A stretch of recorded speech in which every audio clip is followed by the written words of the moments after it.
Hello, I'm Alistair Stevenson, reporting for v3.co.uk, and today I'm reviewing the Google Nexus 10.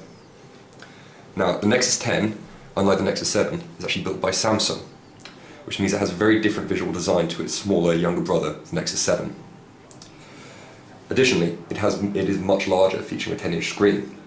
In terms of dimensions, it's fairly similar to the Apple iPad, measuring in at 264 by 177 by 8.9mm. However, because it's actually made of a slightly rubberized plastic as opposed to metal, it's significantly lighter than most other tablets in the same size bracket, weighing in at 603 grams. This means that we think the Nexus 10 is one of the most comfortable tablets in hand we've ever experienced. The slightly rubberized matte finish lets us get a real grip on it.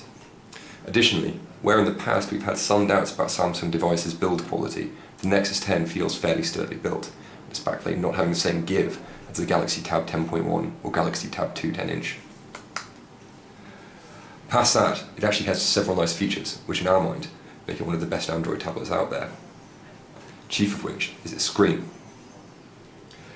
The Nexus 10 comes loaded with a 10-inch 2560 by 1600 display.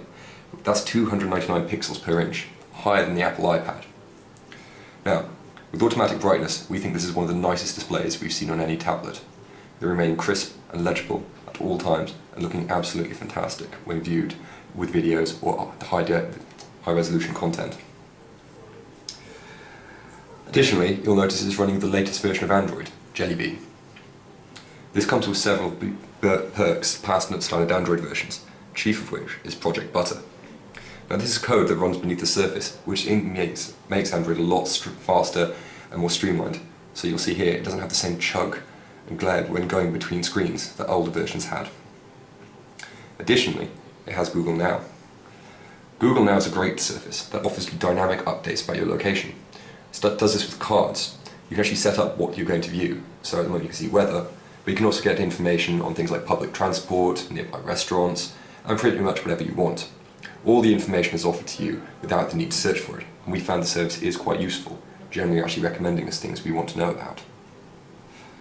Another great thing that you'll see about the new version of Jelly Bean, which comes on the Nexus 10, is that it actually has the ability to run multiple accounts. So if you go to Users, you can actually have more than one account active and sign in with different accounts when going from the Start menu, offering you similar management powers to what you'd see on a regular PC. We're thinking this could be a big boon for business users. Running the Nexus 10 is a Samsung's own 1.7 GHz Cortex-A15 processor that's backed up by 2 GB of RAM. Now, Apple doesn't actually release the specifications for its processors, so we can't really tell how it compares on paper. But matching the two, we found that they're fairly equivalently powered and would run and match each other when streaming videos, loading web pages, and all other tasks. Additionally, going on the App Store, pretty much every app we found, no matter how power hungry, ran smoothly and with zero delay or problems. Unlike the Nexus 7, the Nexus 10 actually does come with a rear-facing camera, loading a 5 megapixel snapper that's backed up by a 1.9 megapixel front-facing camera. Now, the 5 megapixel camera is usable, but it's nowhere on a par with the camera units seen on top-end smartphones like the Lumia 920 or even Samsung Galaxy S3. This means that while you can use the camera, we wouldn't recommend it too much, with it in the normal lighting conditions operating fairly well, but low light and high brightness conditions making it all unusable. Instead, the 1.9 megapixel front-facing camera is great for video calling, meaning that you can take advantage of the Skype app or Google Hangouts.